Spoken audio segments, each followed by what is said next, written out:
Okay, welcome everybody.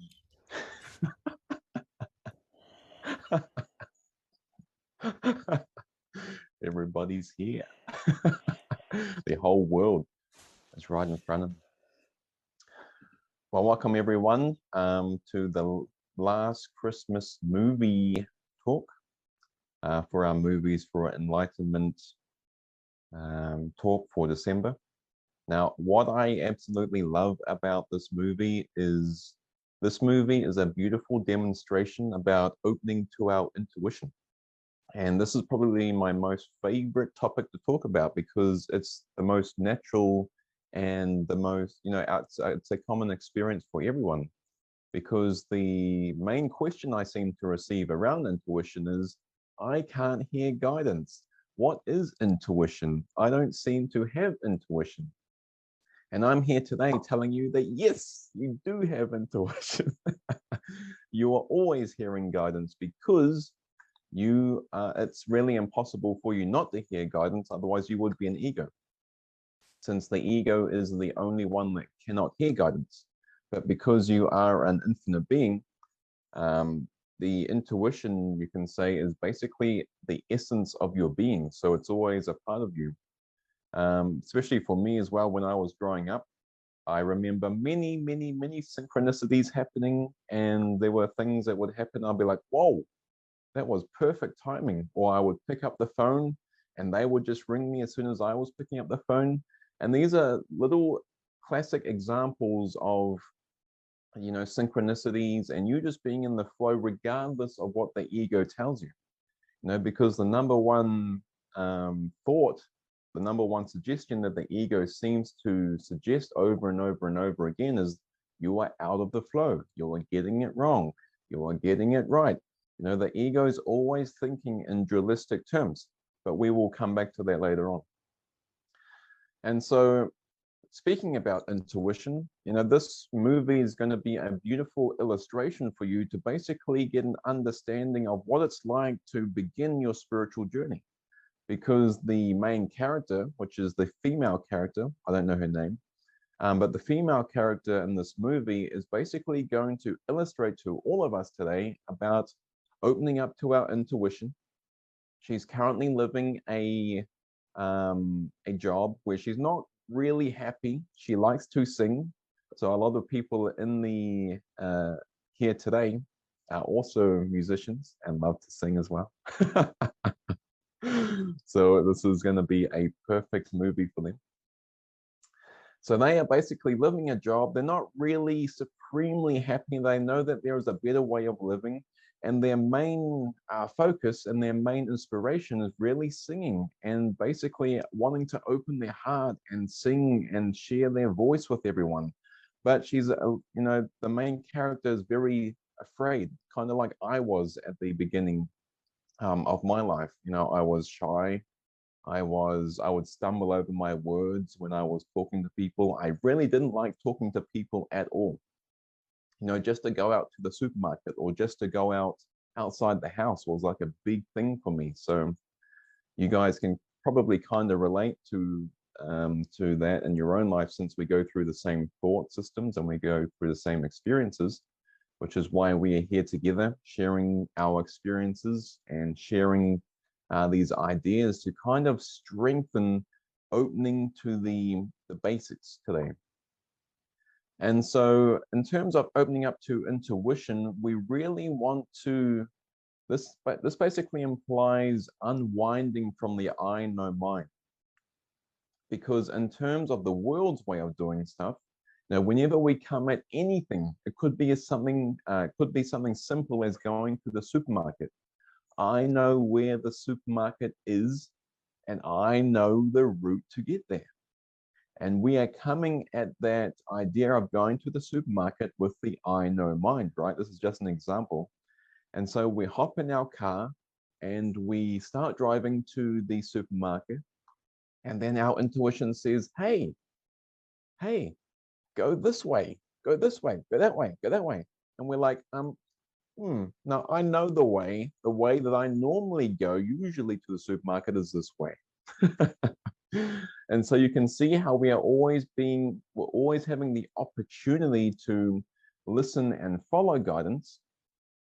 But this is going to basically, this movie is going to be a classic example, which will be demonstrated through the main character, of allowing yourself to unwind from the I know mind. Because the mind is always choosing between the I know mind, which is based off of past learning, and present guidance, which is the intuitive guidance. Now, the intuitive guidance and past learning don't really go together, because just like using the example of going to the supermarket, there can always be guidance coming in, which is made very obvious. It's just like going to the toilet. Intuition is really obvious in the moment. You just feel it. You just know it. And you're like, man, I shouldn't be going down the alleyway. You just feel it. That's what intuition is. It doesn't have to be some kind of, loud sonic voice coming from the heavens. Don't go down that way. No, it can be something soft and gentle, and it can be something like, oh, I feel like I shouldn't be going down the alleyway at this time of night. It could be something as simple as that. And so we are always receiving guidance. But as we are just beginning to, we can say, experiment on the spiritual journey, we are learning just to follow, and we are learning just to experiment. What I love about the word experiment is it's kind of playful, it's kind of lighthearted, and the ego's version of spirituality is seriousness. Oh, I have to get it right. I have to get it right. Otherwise, if I get it wrong, I am going to get punished. And so this movie is going to bring it back to the lightheartedness of what spirituality is about. Following your intuition is starting off as like more of a playful thing. You can't get it wrong. Why? Because nothing is random. Everything that you think is random, whether you seem to go down this road or that road, is not really random. And so everything that seems to happen is just part of a prearranged script. And in the bigger picture, all decisions have seemingly already been made. However, on the level of the form, it can seem like to a mind that is misidentified with the characters on the movie theater screen that I am actually making real decisions. And I have a real decision to choose between. But just imagine waking up every day and beginning to, remind yourself, wow, how would I go through this day if I knew that everything that was going to unfold today had already happened? It was like a VR, it's like you wake up and all of a sudden you have the invisible VR goggles on and you're like, whew, what's going to unfold for me today? I'm looking for the gifts today. And as we know, since our purpose is forgiveness, the gifts are going to be those forgiveness opportunities. Why? So we can have a shift in perception from fear to love, which A Course in Miracles defines as the miracle. That's what the miracle is in the Course in Miracles. It's a shift in perception from fear to love through forgiveness. And so my experience, practically speaking, that's the right word. Practically speaking, in my own experience, even before I seemed to find the Course, I remember many experiences of just following guidance, even though I didn't really have the words at that point in time. I didn't really know or understand what intuition was at that time, even though I was still following it. And so as an example, when I found the Course, I had this really strong feeling after reading the text and going through some of the workbook lessons, basically a year after. I kind of had this really strong feeling that I needed to go to Mexico and travel to David Hoffmeister's community in Mexico to basically start the practical application of the metaphysics, or those practical applications of spirituality. And so, this was way out of the box for me. I was like 18 at this time, and I'm having this strong intuitive feeling to go to Mexico. And it was so obvious, and I didn't want to acknowledge it, that it felt like I was being pushed off a cliff. Even though I didn't know what intuition was, even though I had no clue what intuitive guidance was, I still had that feeling of I needed to go to Mexico, despite knowing what it was. So you can see how you just can't mess it up, even if you don't even know what intuition is. That's the most perfect state you can be in, because the I do not know mind is the most highest state of mind that we can be in. So it's great. And so carrying on with the parable here is, when at this time I was living with my parents, 18, 19 years of age, and I was like, man, I'm having this huge inspiration to travel to Mexico. What are my parents going to think? How am I going to tell my parents? And so for months and months, I kind of kept it to myself. And I was like, okay, maybe it'll pass and I can just carry on with my life. But the more I kind of kept it in, the more I kind of felt like I was being pushed off a cliff. And I was like trying to resist being pushed off a cliff until I got to a point where I just said, man, it's just making me suffer. I just can't handle this being pushed off a cliff. So I ended up telling what I was feeling with my parents at the time. And then things kind of just happened by itself for me to end up going to Mexico. And did I end up going to Mexico? Yes, I ended up going to Mexico for 6 months and living in Mexico from June or July, I think it was June 2014 to December, January 2014. So 6 months after June and July. And so as I was there, David's community, this was kind of my beginning of applying the practical application of forgiveness, applying the practical application of just beginning to get in touch with my thoughts and my feelings, because this is what community is all about. This is what the practical application is all about. It's about getting in touch with the I know mind. It's about getting in touch with the ego. It's about getting in touch with what is arising for you emotionally and mentally. And so this is the kind of unwinding that I seemed to go through in Mexico. I was getting in touch with my thoughts and emotions, because in the world we are taught to bury our thoughts and emotions. We aren't taught to talk about it. And being a male, I was kind of taught to, you got to be the tough male figure, and you don't talk about your feelings. You just got to put those aside and just, you got to take charge. But now that I was in Mexico, they were demonstrating no private thoughts, no people pleasing. And so they would have expression sessions every day. Dylan, what are you feeling? What am I feeling? Whoa, okay. I haven't really gotten in touch with that with my entire life so far. Okay, now I'm going to use this time to get in touch with how am I feeling? What's going through my mind? And this is quite essential, because this is the beginning of unwinding from the I know mind.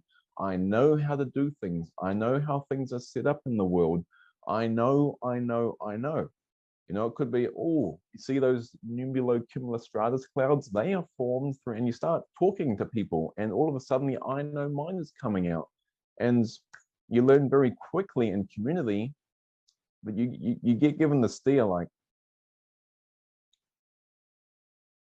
and that's kind of the steer to, like, are you sure that what you're speaking is coming from the spirit? And it's not the I know mind, and I would get these steers like, oh really, you think you know? Oh. And so I learned very quickly that when I started speaking and the I know mind started coming out, I would pause and be like, oh, wait a minute. Oh, that's right. Oh, that's not what I'm here for. And so this was very beautiful, because getting in touch with the I know mind is the beginning. It's the gateway. It's the gateway to consistent peace. It's the gateway to invulnerability. Getting in touch with your vulnerability is the gateway inwards into the experience of your invulnerability. And so if we think about arguments, if we think about any type of argument that we seem to have in the world, It always comes down to I am right and the other person is wrong. It always comes back to the I know mind. I know what I'm talking about. You don't know what you're talking about. I am right, you're wrong, and this is why we are arguing at the moment. And the Course of Miracles says, do you want to be right or do you want to be happy? That is a line in the Course of Miracles. And that when the first time I read that quote, I was like, whoa, do I want to be right or do I want to be happy? What does that even mean? And basically, the inner wisdom would basically say to me, well, do you want to be right about the way the ego set up the world? Or do you want to be wrong about that just so you can be happy? Anytime you are experiencing an upset, anytime you are experiencing any experience of lack of peace, you can be sure that the I know mind is always in there. I know how the world is set up, and based off of my past learning, for example, because I don't have a job, based off my past learning, this means that I am going to end out on the street, for example, right? This is the ego's classic I know mind. It has conclusions. It has hypothetical thinking. It has all this web of illusions in the mind that seems to just suggest to the mind, and the mind buys into it. And so if we come back to the metaphor of arguments, we can begin to, anytime we seem to be in an argument, we can begin to pause and be like, whoa, is my argument really with them? Or is it just the ego and my mind wanting to be right about something? And so now that I have seen this, do I want to continue to be right about what the ego thinks it's right about? Or do I want to be wrong about this so I can experience peace? So I can begin to open to peace. And so this is why this movie today is so crucial, because we are beginning to unwind from the thinking of the world. And I can tell you the thinking of the world is glorious. It's supremely happy. It's no matter what seems to be going on. It's peaceful. People could be coming and telling you God is a pink fluffy cloud in the sky, and you're like, yeah, man, yeah, you want to root them on. You have this yes, you're right mindset rather than no, you're wrong. Because who is so caught up in right and wrong? It must be the ego, because the ego is the only one caught up in duality. Right and wrong are really just two sides of the same coin. And when we get upset with our brother and we say to them, no, you're wrong, what the ego is basically doing is, we are equating our brother, which is an infinite divine being, with the ego, because it's only the ego that can be wrong. And then we equate our brother, the beautiful, beautiful light, with the ego, and then the ego says, nope, I am right, you are wrong, this is why you are wrong. And then we try to provide the bigger evidence in order to prove how I am right and you are wrong. But no one is the ego. No one is the ego. And that is where divine innocence comes in, because no one is the ego. Even if someone seems to come up to you and say God is a pink fluffy cloud in the sky, you want to be coming at whatever comes at you with a yes, you're right mindset, with that supportive, open-minded mindset. Why? For your own peace of mind, for your own happiness. Imagine everyone coming to you, oh, Dylan, you are a piece of shit. I don't like what you said. Oh, you're right, man. You're right. No matter what seemed to come at you, how crazy it was, you have this you're right mindset. You're right.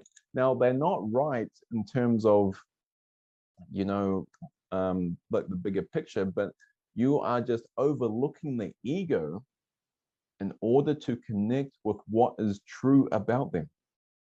because you aren't equating them with the ego. You aren't buying into the dualistic, I'm right, you're wrong. Why? Because that comes at the cost of our peace, right? How can you experience any argument if you are peaceful? In order for any argument to occur, there has to be a lack of peace. There has to be a defensiveness. There has to be a defense against something. And what does Jesus say in the Course of Miracles? It is in our defenselessness that our safety lies. And so, in terms of the I know mind, whenever we think we're doing something great in terms of the world, when it comes to spiritual guidance, when it comes to intuitive guidance, we are completely sliding away. And what's an example of this? Well, if we take the example of the Bible quote where Jesus is, I might be paraphrasing this, but Jesus, one day Jesus was just going about his business and he kind of met this guy. And in terms of, the world's thinking, when someone dies, it's practical to go to a funeral. In the world's eyes, if someone dies, it's just common sense to go to the funeral. But Jesus, along his journey, he met this guy and he started talking. And this guy wanted to follow Jesus, but he said to Jesus, but I have to go to this funeral. I can't follow you. I'm sorry. I have to go to this funeral. And Jesus said to him, let the dead bury the dead. Let the dead bury the dead. But in the world's view, it's right to go to a funeral. But as soon as you come across Jesus and that intuitive guidance, let the dead bury the dead. Don't even worry about the funeral. Whoa, you can see how backwards. You can see how there's no meeting place between the thinking of the world and the intuitive guidance. Yes, it is right to go to a funeral. You meet Jesus, let the dead bury the dead. Whoa, that's totally backwards. To how I would do things, And so using this metaphor of that Bible parable, you can kind of see why it is so important to unwind from the I know mind, because the I know mind is so stuck in the past, so stuck in what doesn't exist. The past is over and gone. Why do you think when we wake up in the morning, the mind automatically goes to, oh, it's just another day. It's like this Groundhog Day. And the experience of the world becomes stale. Why? Because our mind has become stale. Our mind has become so rooted in this box that we call the past. There's nothing new there. It's all dead. That box is dead. And then we seem to wonder why our experience of the world is so stale. Why it's so like we just wake up and like being an adult. People tell me, I hate being an adult. There's so many responsibilities. Everything's just, I just don't like being an adult. And I'm like, I'm so with you. We're here to be a children. We're here to release our inner child. When we think of children, they are always asking their parents, what's that? What's that? That they are alive. Their mindset doesn't have any preconceived ideas. Their mind is like tabula rasa. Their mind is always asking the parent, what is that? And it's raining and they're like, whoa. They are surprised to see rain because they don't have a preconceived box of what rain is. And this is what unwinding from the I know mind it is all about. It is about asking your intuition, okay, what do you have to share about this? Okay, how do you see this seeming situation? Okay, what is your guidance for this moment? We are beginning to rely on our intuition. We aren't beginning to rely on our past learning anymore. And so as we are opening to our intuition, we seem to be like in a tumble wash. We seem to be like in this big wash. Our mind seems to be like in this rinse as we are starting off, because what has seemed so familiar to our life is kind of being gradually washed away, metaphorically. And so as we're starting to experiment with following our intuition and opening to our intuition, it can kind of seem like we're tapping we're taking gradual baby steps, and like we're like, whoa, whoa, as soon as something hits us, you know, something challenges our beliefs and our thoughts and our mindset around something, we're like, whoa, and that's okay. That's okay, because there's always a safety net under you. Now, you are completely safe no matter what, except in this life, we don't completely see the safety net because the safety net is invisible. For those that have seen the Indiana Jones movie, at the end of the movie, there is an invisible track or an invisible bridge at the end of the movie, but he has to take that leap of faith in order to step out onto the ledge so he can see that the ledge is actually there. And when he does step out, he goes, oh, but then his foot comes onto the bridge, even though it's invisible. And he goes, whoa, oh, thank God. And that's basically like our safety net in this world. Even though we can't see it, it doesn't mean that it's not there. And so why do we get so caught up in trying to get it right? Even when it comes to spiritual guidance, intuitive guidance, am I getting the intuitive guidance right? I can't get it wrong or I'm going to get punished. You can see the seriousness the ego brings around something so light as with intuitive guidance. And we are bringing it back to the lightheartedness today, which you will begin to see in the movie as well. And so another thing, going back to community, is in these expression sessions, when I was getting in touch with the thoughts and emotions, you know, another thing about these expression sessions, you are given the opportunity to share whatever's coming up for you in a non-judgmental space with your mighty companions. We call them mighty companions, whether you call them friends, family, in the community, we call them mighty companions. And so you have lots of beloveds around you willing to listen to what you're going through just so you can release it. Just so it's not given any reality. It's not given, you know, you aren't fixed after you try to, after you're shared it with them. You just expose it, and all of a sudden they're like, oh, thank you so much for sharing. And you are going to see this play out in the movie as well by the male character, which enters the female character's life. Now, this male character, he is going to be a symbol of the Holy Spirit. He's going to be a symbol of your intuitive guidance. He's going to be a symbol of this mighty companion that is offering you another way, that is offering you, that has like walking with you with this lamp and going, great, let's go on together. And so I won't tell you the end point just yet. We'll come back to that after the movie, and it's going to be, you're going to be blown away. You're going to be blown away. The first time I watched this movie, I cried at the end because I was so blown away. I was like, this was my experience. So the first time I saw this movie, I cried because it was a great reflection of my own experience. And we'll talk about that later on at the after talk. But what I wanted to go ahead and read now was a parable. Now, the first time I heard this parable, it was Alan Watts that was talking about this parable. And the parable that I'm going to read to you now is the parable, or it's called The Story of the Chinese Farmer by Alan Watts. And it goes like this. Once upon a time, there was a Chinese farmer whose horse ran away.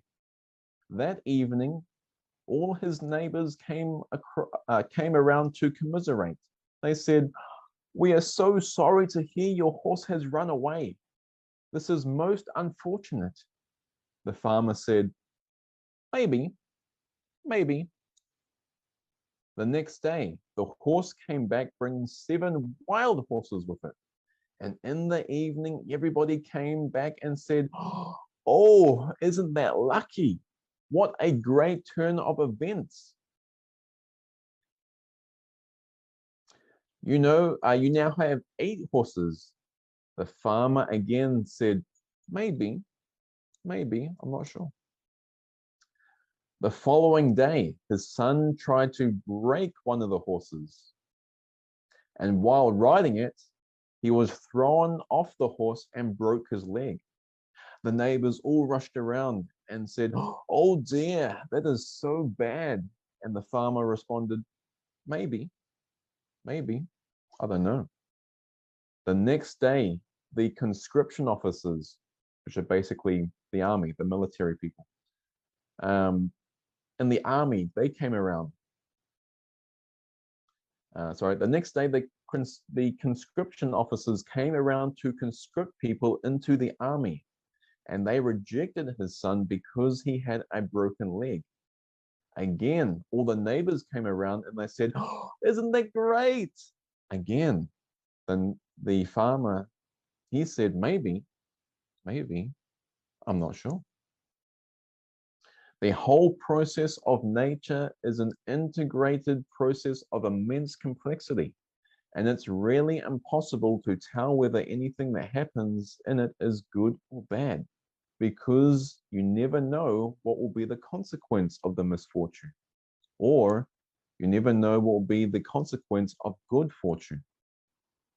And so the story here that I have just read to you, is kind of an example of coming away from the I know mind. Just like the farmer, when everything seems to happen in the parable, he came at it with I'm not sure what this means. This isn't good, this isn't bad, but I have no clue. He responded with maybe, I have no clue with everything. That the neighbors would come and be like, "This is great. Oh, this is bad. Oh, this is great. Oh, this is bad." The farmer stayed firm in his I do not know mindset. Why? Because he knew he didn't know the bigger picture. He knew he couldn't see the bigger picture and how the sun breaking the lead may be a benefit or it may not be a benefit, but he didn't know. Even though it turned out to be a huge benefit, he remained in his I did not know mind, and he didn't lose his peace. This is why this is so crucial, because anytime the mind enters the I know mind, it loses its peace, which is why we are watching this movie, which is why we go through the practical application of unwinding from the I know mind. And so we can enter this experience of consistent peace, consistent happiness, consistent, we're like the sun. We're just radiating. We're radiating to the earth. And the sun doesn't say to the earth, "Well, because of this happened, I'm going to stop shining now, and I'm not going to give you sunlight." It's just, the sun is just radiating. There's no conditions. There's no meaning assigned to anything. It just shines and shines. It doesn't lose its shine because it thinks something bad is happening. No. And so this is the experience that we are coming into. Okay, well, I feel like that will be the start of the movie, the pre-talk, and we will come again after the talk to talk about everything that we have witnessed. It's going to be a glorious show. It's going to be a glorious movie. We'll come back after the movie to talk about everything that we have seen, and it's going to be beautiful because I will talk about, I will go into even, integrating with the intuitive guidance, because as we are starting off with the intuitive guidance and we're asking the intuitive guidance questions, it can kind of seem like there is two, and kind of seem like there is an asker and a receiver. I ask the questions and I receive guidance from this foreign entity. But through watching this movie, we are going to basically collapse that separation and merge with the guidance until we know that I am the guidance. And then the guidance may disappear at times, and that's just completely fine, because the whole point of guidance is just for the experience of a quiet mind, for a still mind, for your own experience of happiness and peace. And so we'll come back after the movie and continue on.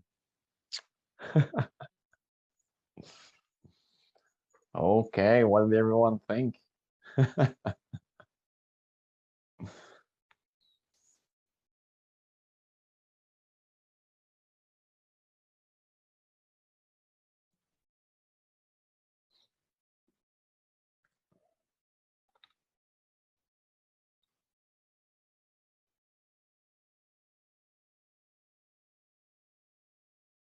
Hello, Nicole. Hi, Dylan. Sorry, I was a bit late. I messed up the time, but anyway. Yeah, I love this movie. It's so beautiful. And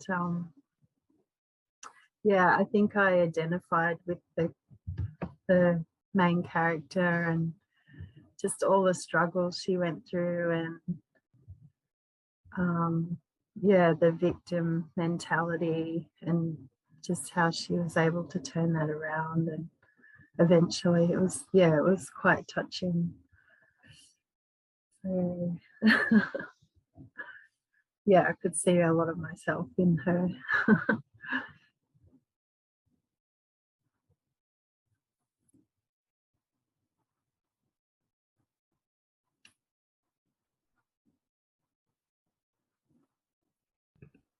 Yeah.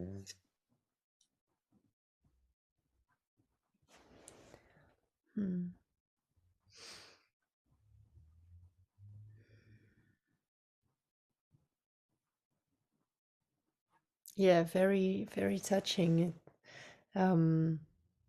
Exactly what Nicole said, just it's such a trap to be in that victim story, and yeah, just get really lost in that, and that the only way out is to be of service, and yeah, connecting and joining, and letting go of your own story, which is really all I wanna hear, to keep letting go. And yeah, I feel this movie was definitely such a gift in that. Just a great reminder, and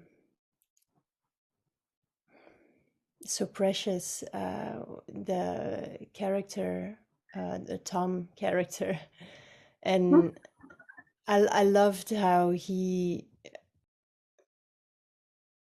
what really touched me was how he was, it was just not involved in, he wasn't really acting, doing things for himself, or really like building a career or building something life. He was just so much in the giving mode, that, and yeah, like I could really feel like he was so in the moment, like he was like constantly letting go of anything that was coming in for him.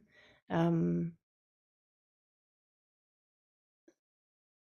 was like a constantly like renewing of the moment, and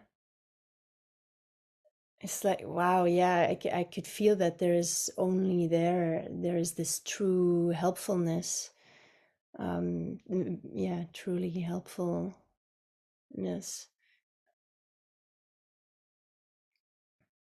when you can just be so open, and meet everyone new, and not having like these rules around you, and needing something from another person. So he was so available to catch anyone, meet anyone in the moment, and so open. That was very inspiring. Yeah.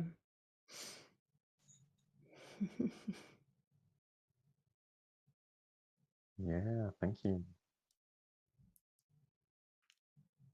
And it's a perfect movie before your concert in 2 days as well. Or 3 days. I was watching the end, I was like, wow, this is very similar to Lilo's concert. Yeah, very similar. And that was so beautiful too. She just gave her song in the end, and it wasn't like a planned thing anymore of I need to sing for an audition to get a part, or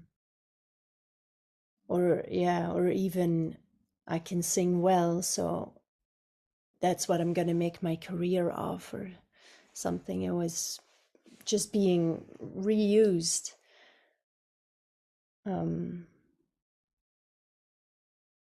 Yeah. She went from being an elf to the meaning of Christmas. She thought her whole life was crumbling when she was just being used for a different purpose, and that was to bring everyone together. She brought everyone together. She brought the homeless people together. She brought the co-workers together. She brought everyone she seemed to meet together at that one last concert, even the family. Even the family. And that was just by being herself. So even though, even when it seems like your whole life is crumbling, the spiritual journey can seem like a big wash. You're just being used to bring everyone together during the final act. And that's just by being yourself. She met her mighty companion, Tom. That was a symbol of her intuition, a symbol of the spirit, a symbol of a mighty companion, there for her just to show up when she needed it, there to share her feelings, share her heart, share all the things she hadn't shared with anyone else. And it wasn't until that she got in touch with the emotions, and that when she was laying on the floor, she's like, I've got nothing else to say. I shared everything. That is when the inspiration started coming out. That is when she started following her passion. That's when her heart opened, right? Tom was just a symbol that showed up for her just to open her heart.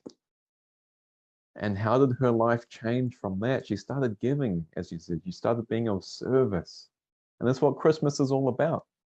It's about being yourself. It's about unwrapping your heart so you can give the gift of your heart to everyone. You can give yourself, you can give your love away to everyone. And that's the meaning of Christmas. The meaning of Christmas isn't to give toys, isn't to give possessions, it's to open your heart and to give yourself, to give life.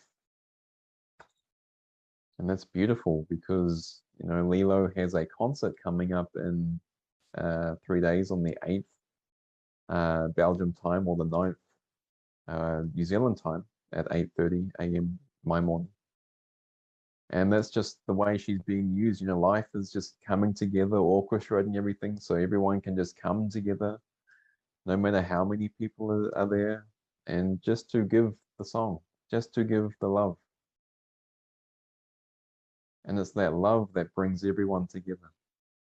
You saw in the movie how the UK guy, that British guy, was separating the other foreigners in the bus. But it was the love, it was her presence that connected with the other people from her country and brought them together. She brought the bus together. She brought the entire world together through that one connection. And that is how important every single one of our present, or there's only one of us here, but that is how important your presence is in this world. It may look like on the surface level, you're not fitting in, you're the black sheep. But to the bigger picture, you got to see how she was used and put yourself in her position. That's exactly the same for you. You can apply that to yourself. Her life seemed to be a mess. You may have put yourself in her position at the start of the movie. She was going through the same thing that we all go through, believing that she was a failure, believing that she wasn't worthy. But then, it was just used perfectly. Everything works together for the good, which is why the story at the beginning, the story of the Chinese farmer, I wanted to share that at the beginning, because you just can't judge what's good and what's bad. Who's to judge what's good and what's bad? And how do you know if you don't have access to the full picture? Which is why the Bible and the Course say, everything works together for the good. And there's no exception to this except in the ego's judgment. Everything in your life, whether it looks like a broken arm, in that parable I shared, the son broke his leg, but then the next day, the conscription officers came by from the army to conscript people, and he didn't end up going to war because his leg was broken. Now, even though the broken leg may have looked like judged as something bad on the level of the form, you can see how it was working together for good in the bigger picture. And you can apply this to everything in your life. When you think you mess up, when you think you've messed up, when you think you've completely just not fitting into this world, that's when you can remind yourself that, yes, you're doing perfect. Everything about your life is perfect because life is using you in such a way to bring everyone together. And not only that, when you bring someone else together, it lights up their heart and they bring someone else together. And you can see the ripple effect. You can see how just by you being alive, it is so important, so crucial. Even if you just touch one person, then that ripples out into infinity. It has no boundaries. Which is why the Course says everyone you meet is a holy relationship.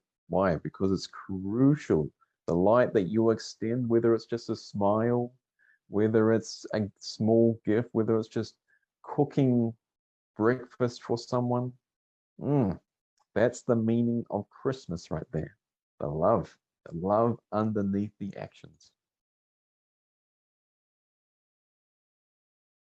But it's just which lens are we going to view it through? Are we going to view it through the ego's lens? I'm a failure. And life will just allow things to unfold where your heart opens. Even though it's the same day, you go, oh, goody, I'm looking forward to today, because my heart is open, because I know how important I am. All I have to do is just connect with one person today, even if that's myself. Even if I just take time to open my heart, boom, that's all that is needed. And that's how precious you are, because you are the meaning of Christmas. Which is why we seem to go through the initial clearing first. But even in that clearing, we are still being used. It's benefiting everyone. Now, the ego is going to have a lot of resistance to this. But that's okay. It's just resistance to love. It's just resistance to peace. It's just resistance to your true being. And it's your being that lights up. At the end of the movie, she wasn't auditioning anymore, as Lilo said. She didn't need to be judged anymore. She knew her worth. She knew her heart. And she put that concert together all by herself with the help of everyone. There was no judges that went before her and said, yes, you have got it. Now go and set that up. No, she knew her worth. She knew with the love in her heart that this would benefit everyone. And how wonderful watching the end of that movie and joining in the joy with everyone there as well. That's what we're here for, to bring everyone together, to unify. The purpose of the Spirit is unifying and love. Because we have overlooked the ego's purpose of divide and conquer, separation. Just as that guy was on the bus. Go back to your own country.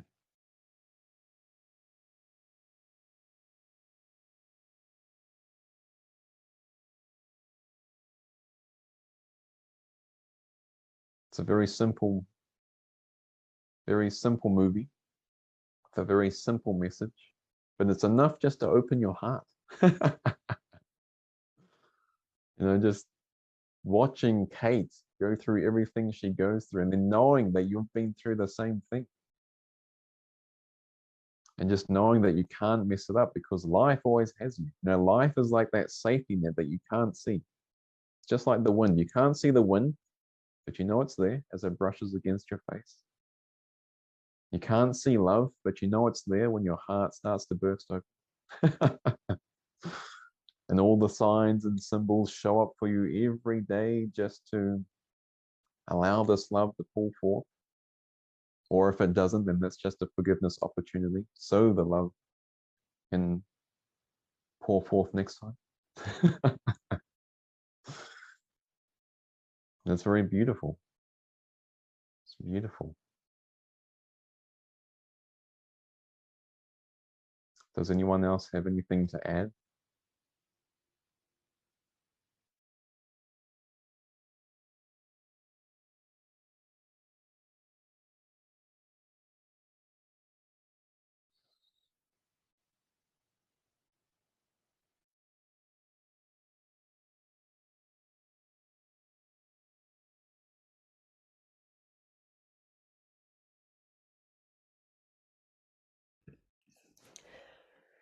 Yeah, not fully sure what, but something about the shield holding up something,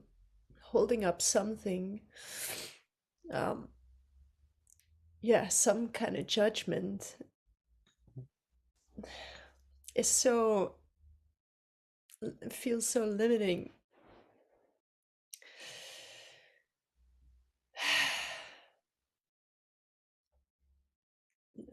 Yeah, I feel like something just, yeah, cracking me open with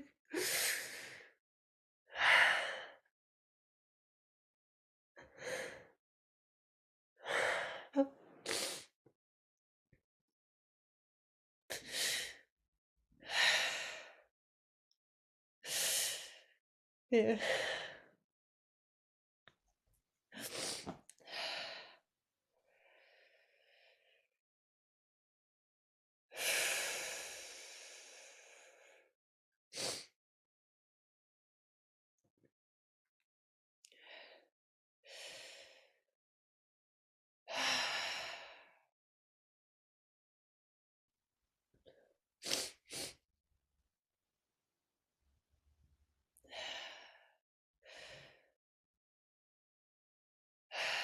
Like I just feel some kind of shield or mask just being pulled off. Like you have no need for that anymore.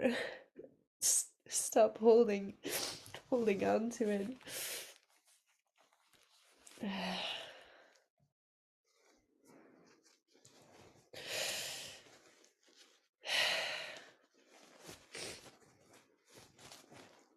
Yeah, some kind of pretense. Like I could feel with her in the beginning, like holding something up, like yeah, everything's fine, or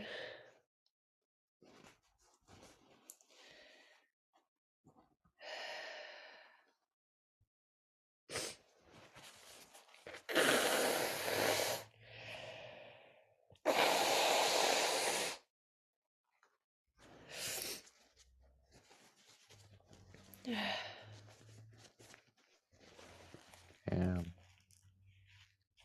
yeah, and that it's sometimes it's just okay that it's not. Yeah, I keep on kind of hearing that story that uh yeah, I should be I should be through that now.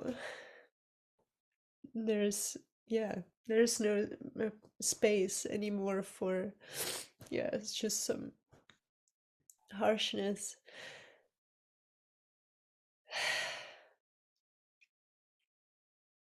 Yeah. And so it becomes like another shield.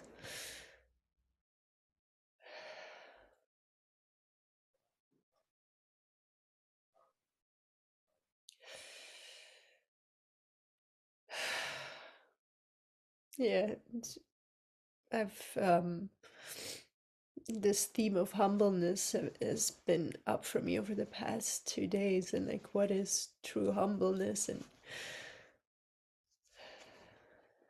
And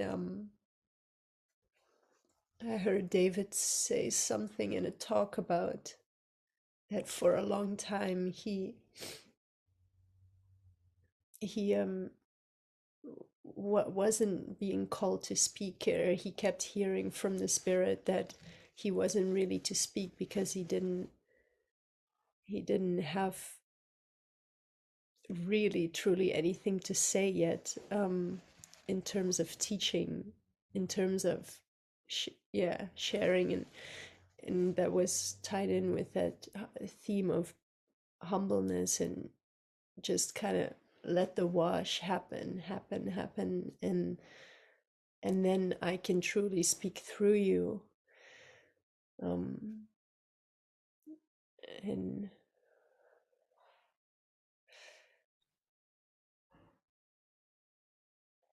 yeah, I'm saying like many many different things now, but Yeah, it's great. yeah. Yeah, that was me the first time I watched this movie too, so I'm right with you.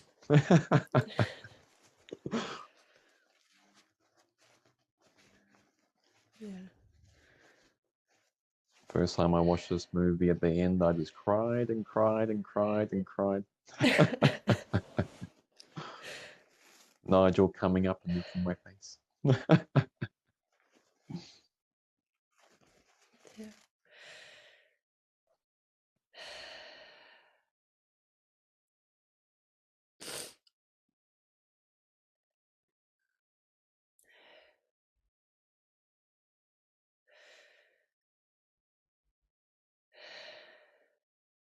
You know, what was beautiful too was, you know, she couldn't, you know, attach onto Tom because Tom wasn't really there.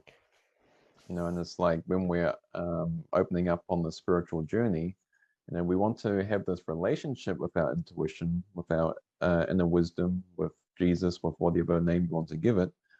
But you know, it can become a distraction in and of itself if it's if you're like relying on it in a sense where if you feel like, you know, if the guidance stops for some reason, you know, the ego can start freaking out. You know, you have this great relationship going on, you're going through your day hearing all this guidance, and one day you hear nothing and you're like, oh, what's going on? I'm doing it all wrong. Oh my gosh, I've finally did it this time. I have totally messed up, and even the guidance has left me, but this is great.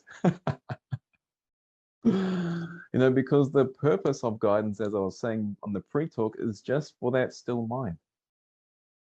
And so, you know, how Tom at the end, you know, he kind of did his heart, he played his part. He opened the heart. He was there to just allow the thoughts and thinking of the world to come up for release and be released. But once he played his part, you know, the separation dissolved. And on the spiritual journey, they can seem like there are two. There is me asking the question, and then there is my higher self that is replying to me, the asker. There is an asker and a receiver.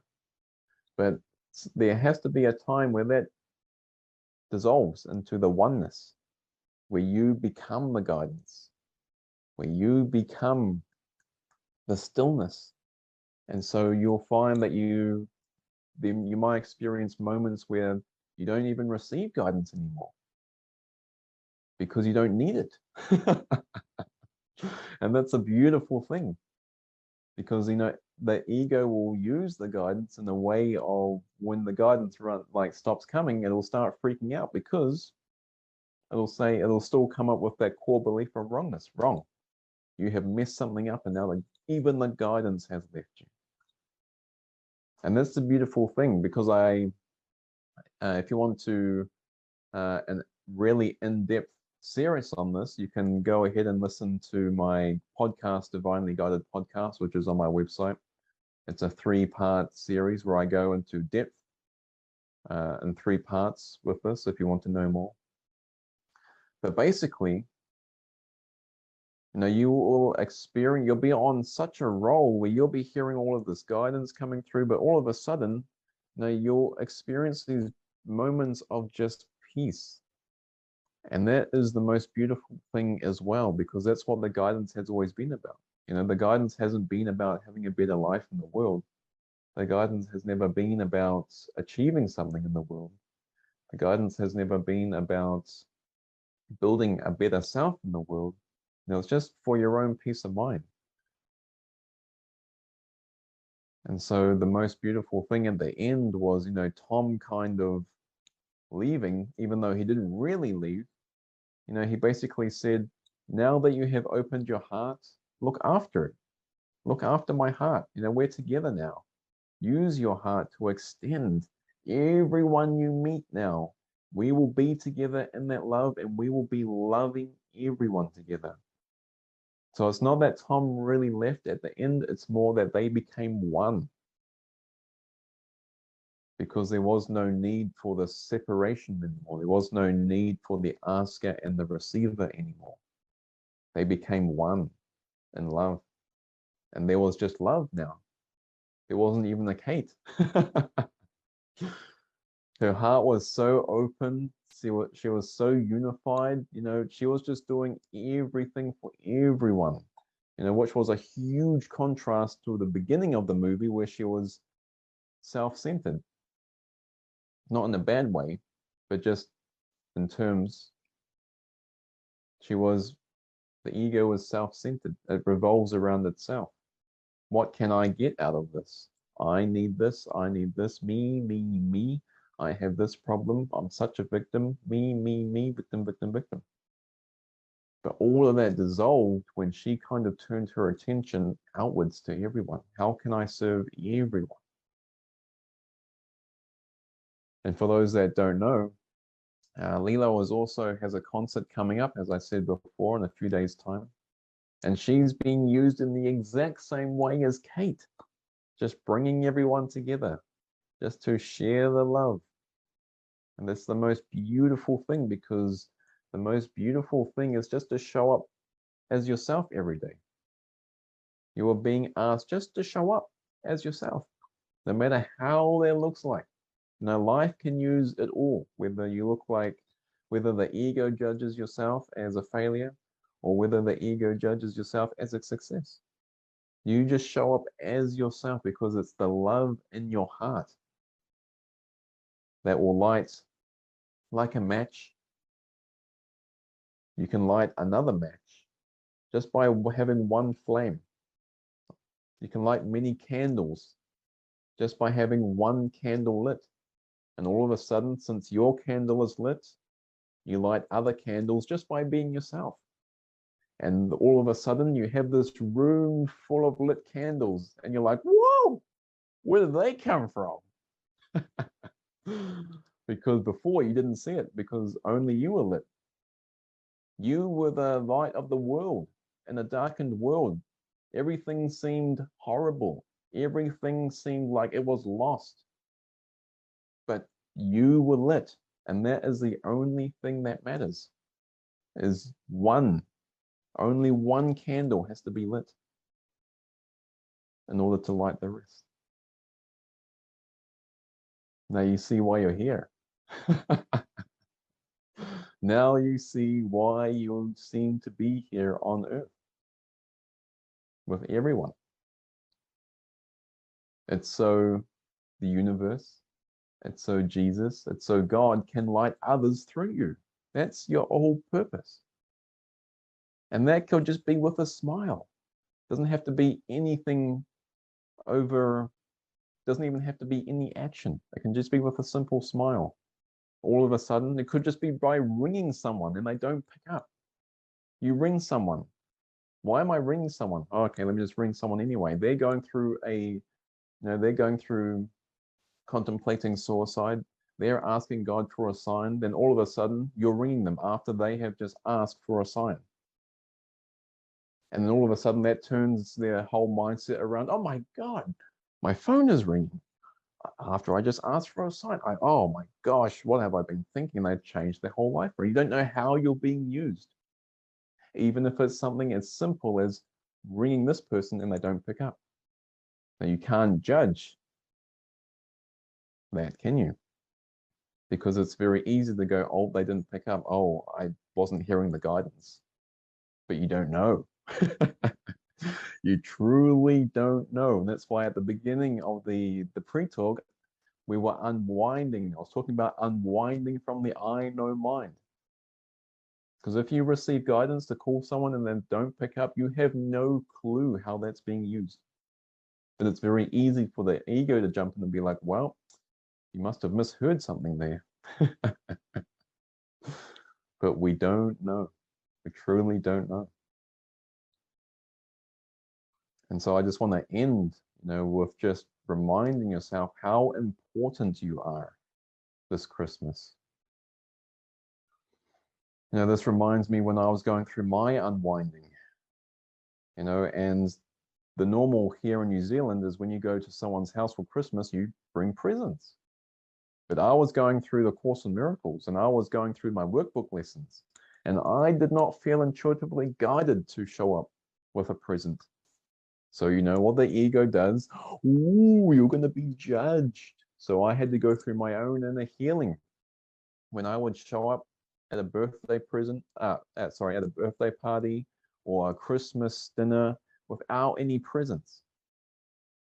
And I would have to rely upon my intuition when I showed up, because I didn't have any presents, and the norm is having presents. So when I showed up, everyone's looking for, oh, presents. Oh, no presents. Okay. So I show up. I'm very nervous. I'm like, okay, just please, please, please, please, please show me a miracle. So I walk in. I have no present. Someone comes to me, whoever it is, they come and greet me. They know I have no presents. But, I come with my love.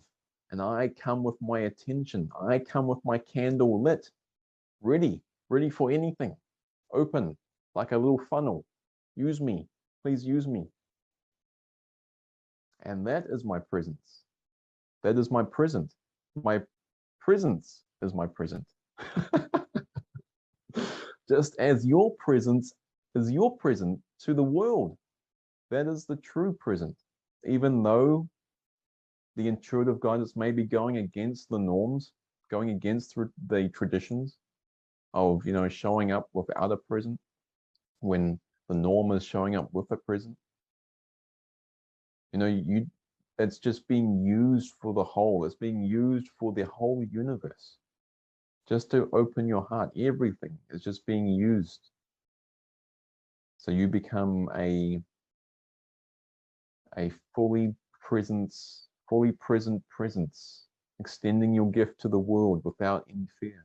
Now, I'm not saying you have to be perfect, but I'm saying everything you seem to go through in your life is being used for the good, so you can experience the fullness of your being. And that's how precious you are, because you are that one candle that lights the rest. Just as Kate was saying in her speech at the very end, helping, whether it's just a smile, just being of service to everyone. How can I be of service today? How can I, this seems to be a darkened world. How can I just bring a smile to someone? How can I connect to just one person today? And you will be shown. All you need to do is just show up and you will be shown. You show up like a clueless extra actor. When they do the acting, they bring in all the extras. You just show up as one of those extras, clueless, have no clue what the hell's going on. You just show up on set and you're just like, okay, I'm ready. And the rest will be taken care of. It'll just be obvious. You don't have to know a thing to light many candles. You don't even know how you're going to light the rest of the candles. All you have to know is just you're going to show up with your candle lit, and the rest will be taken care of. And your whole life, will just blossom. Just knowing that you are being used right now, this instant. You have always been being used. There has never not been a moment which you have not been used. It could be misperceived, but you have always been being used because you are here. And that's, what did Alan Watts say? There's a quote by Alan Watts that says, people rush around trying to find the meaning of life, and the meaning of life is just to be alive. That's it. The meaning as life is just to be alive. And people spend their entire lives trying to reach something beyond being alive, which is more money, a better career, a better self-image, a famous body. You want to be a famous body. Okay. No one ever talks about being a famous spirit, a famous presence. No. Because there's no such thing as a famous spirit or a famous presence. Rather than the Holy Spirit, I guess.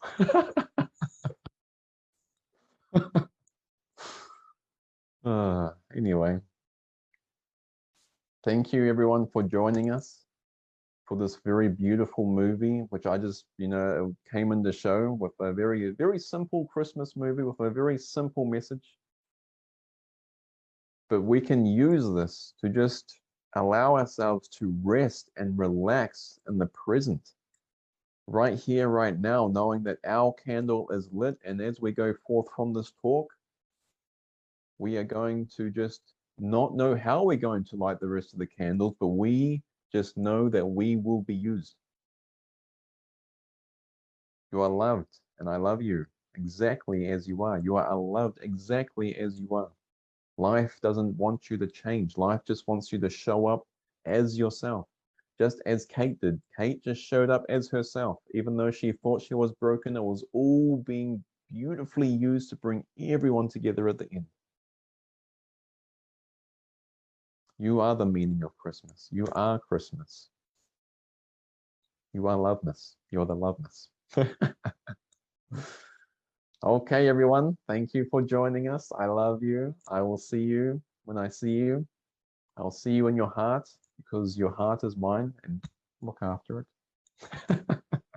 Shine it with everyone, as Tom said. Okay. Bye-bye.